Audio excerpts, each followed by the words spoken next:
My name is Joe Reichard. I'd like to welcome you back to another episode of the Saab Doctor. Today we're going to try a rather unorthodox method of fixing DOD on my 2009 97X, which it'll be here in a minute. We're going to try Marvel Mystery Oil, Seafoam, and a couple of oil changes. Yeah, I know, I normally try and fix things right, but you know, some old timer told me this would probably work, and it's cheaper than the other route of taking it all apart and fixing a lifter. So stay tuned.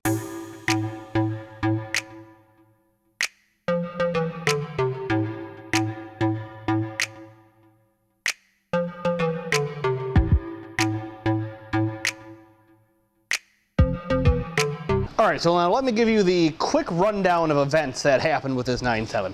I bought this in April for $600 from a friend of mine in Missouri. I then had it shipped up here, and when I bought it, I was told it needed an engine. What was going on was you drive it a little bit, and after about a minute or, well, somewhere between a minute and 5 minutes, the low oil pressure light would come on. I did a bunch of research, found out that there is a filter underneath the oil pressure sensor that sometimes does that. Replace the oil pressure sensor, replace the filter, did an oil change. It was mint. I drove it to Saab's at Carlisle in Pennsylvania, which is 1,800 miles or something. I'll put the number of miles here from my house to there, and back, towing my camper, no problems whatsoever. Drove it around a bunch. I've put about 5,000 miles on it since I got it. What happened was, right before its oil change, I thought to myself, I'm going to throw some Seafoam in it, clean it up, because I know there was some sludge at one point, and drain the oil.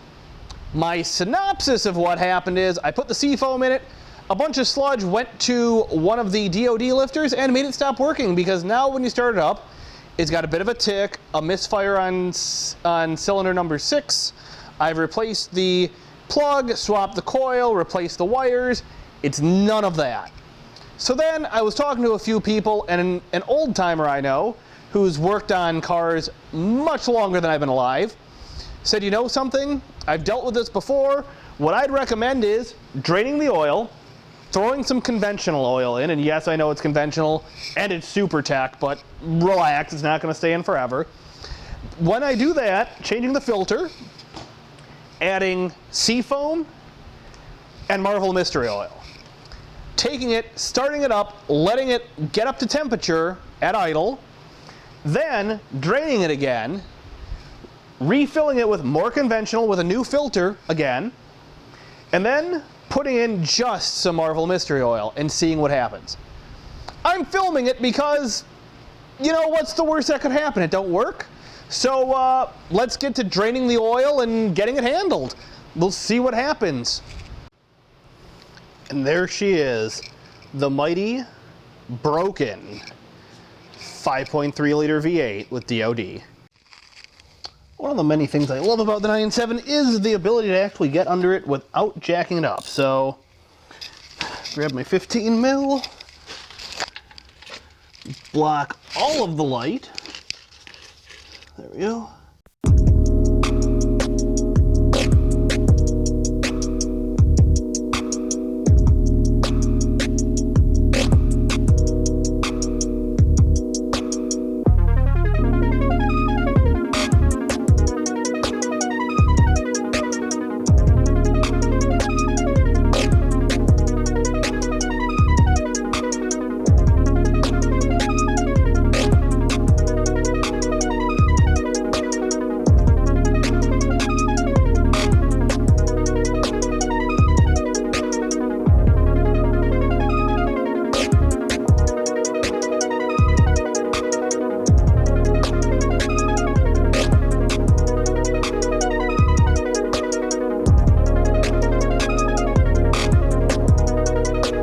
Alright, now for the easy part. Start off with these 5 quarts of oil. We're going to put a full 6 quarts in. And then we're going to put some mystery oil and some Seafoam in.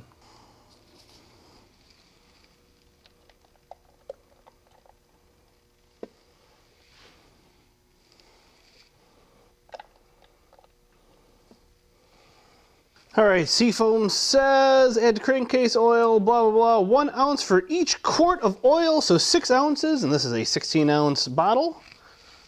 Brand new. So we are going to guesstimate it, because you can't see the ounces. That's probably good. And the mystery oil, the original. It says in oil, up to 20%. Jeez. I needed multiple bottles of this. So what we're going to do is we're going to put in like half this bottle. And yes, I know this is in addition to. I am doing this way on purpose. And let's cork her, start her, and let her warm up.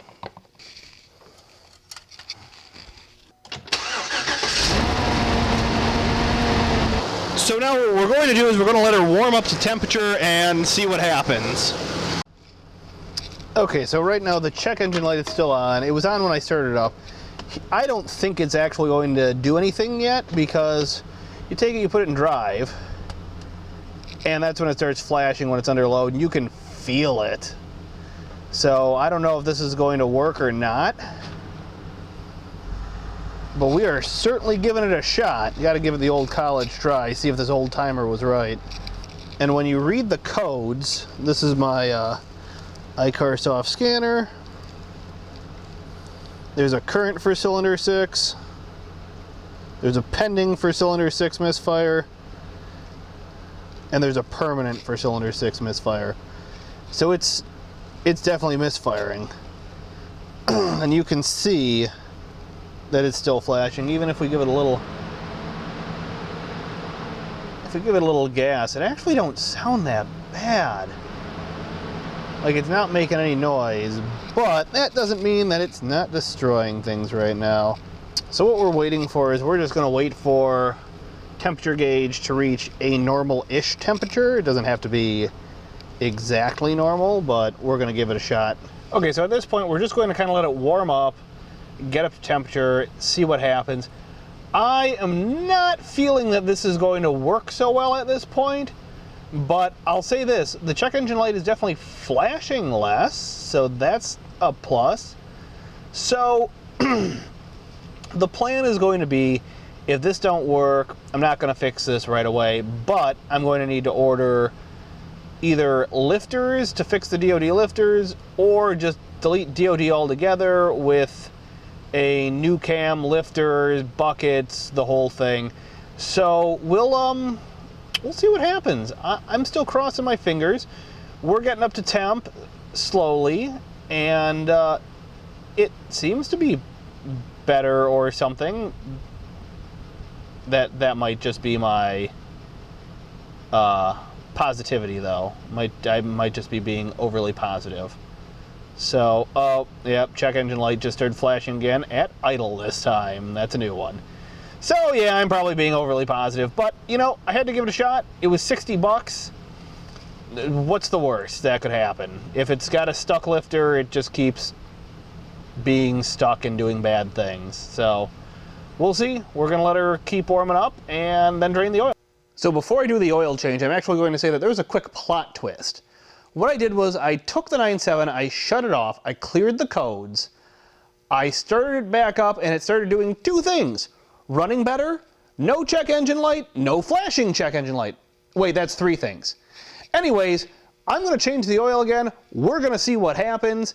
We're probably going to take it for a ride. So let's get it done. I'm actually going to do this one off camera because why do two oil changes on camera? All right, now for a deja vu moment. Time to put more oil back in the 9.7. It's all drained. Everything's out. Warming it up was great. A whole bunch of extra stuff came out. The oil was real thin, which is good with all the extra stuff we put in there. Hopefully this actually fixes it.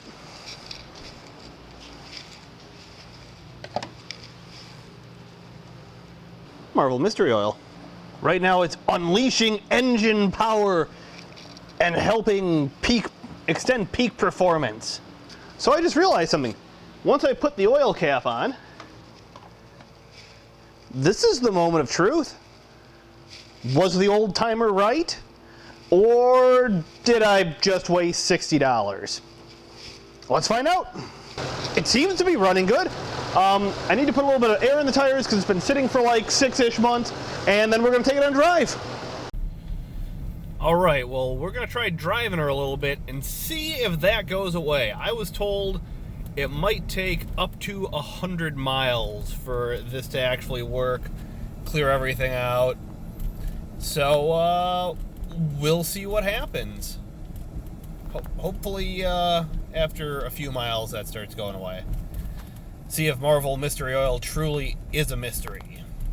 Okay, so it's actually a couple days after doing all of that. I took the 9.7 for a test drive. The check engine light kept flashing under load. And I actually got it to go away for a little bit at idle, but it would eventually come back on. So I'm going to go with the fact of that didn't really do anything. Which, it sucks that it didn't do anything. I mean, it would have been pretty cool. Would have saved me a few bucks, but that means that coming up on the channel, we're going to be doing a cam and lifter swap in the 9.7. I don't know when that's going to happen exactly. Coming up, I've got finally the cross-wheel drive service video we're going to do. I'm going to do rebuilding 9.3 cross-wheel drive rear axles. Going to do some suspension work on a couple of 9.3s, both a front-wheel drive and a cross-wheel drive. Probably a little bit of work on the 9.4X. And I'm going to attempt to release more than one video a week. I know this one's a little late, and I apologize for that. I was just swamped. Unfortunately, as you can see, I then went and started cleaning the shop because the shop is just a mess. Let's just pan and take a look at that quick. We'll just pan and take a look at that quick. I mean, the shop is just kind of a disaster. Ooh, this does not pan very well. Hang on. I mean, the shop is just kind of a disaster. I mean, minus the cars, which are fine. But I mean, you've even got like this table full of things that I put out. So, I'll just pan back.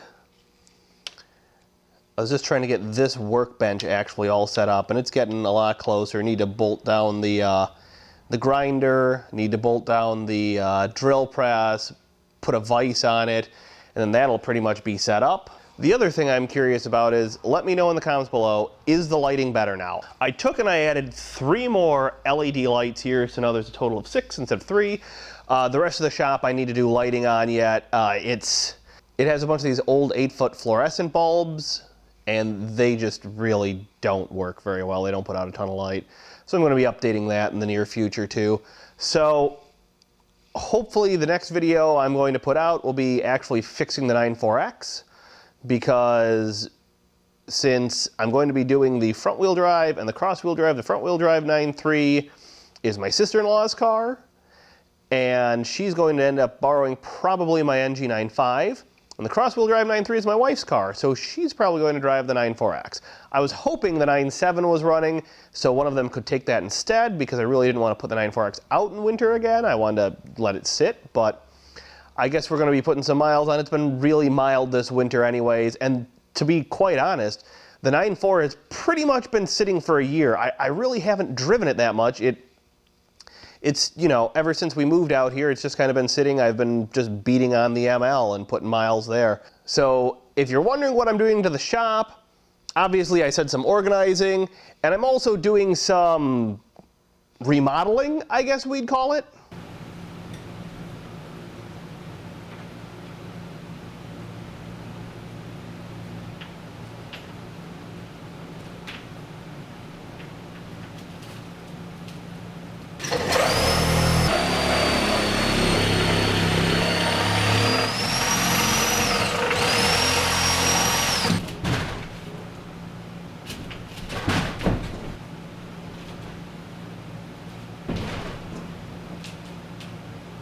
Yeah, I'm taking this old bench out that's along the one wall. I have some different plans for it. Plus, the bottom of that bench is all rotted out anyways, so it needs to go. Anyways, thank you for tuning in, folks. I'm sorry this didn't work out. I wish it would have. It would have been a great thing. So I guess Is Marvel Mystery Oil snake oil? Some people swear by it. And honestly, I can't say that it's really bad because I was trying to use it to fix a problem, fix an actual problem. So I'm going to go with no, not necessarily. It did quiet the rest of the lifters up, but it didn't make mine work. So thank you for tuning in, folks. Thanks for all my, I'm going to call them Instagram insiders, because they were actually able to see me working on the 9.7 a little bit more. They were able to see some videos of me starting to clean up the shop, kind of have a better idea. So all the social links are below. You know, follow me on Instagram, or, you know, like my Facebook page. I even just signed up for Twitter, but I'm going to be honest, I don't know how to use it. I've never used Twitter before. So that social link will be below too. Maybe I'll figure it out. I don't know. Other than that, thanks for tuning in, and Saab on, folks.